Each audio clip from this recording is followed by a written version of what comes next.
La Municipalidad de Santa Cruz del Quiché informa.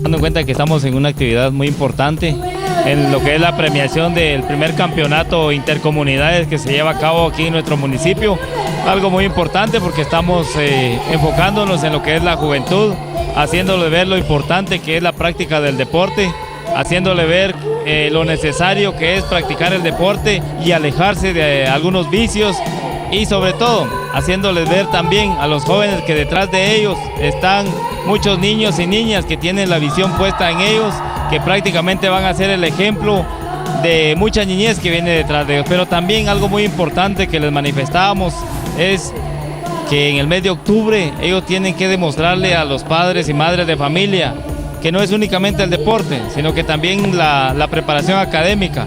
Y les decíamos que en el mes de octubre ellos tienen que presentarle al padre o a la madre o a ambos unas calificaciones positivas en donde digan: papá, mamá, misión cumplida.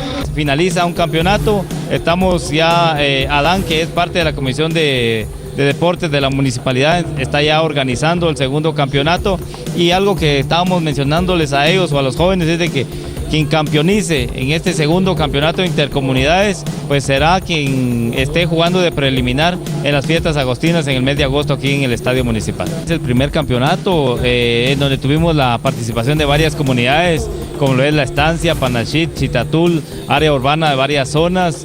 Hoy estábamos platicando con Lemoa.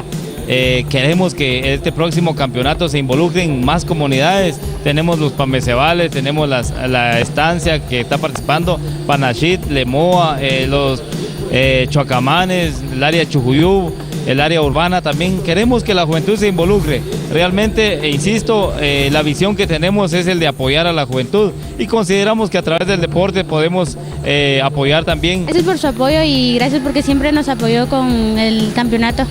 Pues feliz y agradecerle primeramente a Dios y motivar a todas las señoritas a que practiquen el fútbol, que es un deporte muy bonito. ¡Hacemos deporte! Municipalidad de Santa Cruz del Quiché. Administración, licenciado José Francisco Pérez Reyes.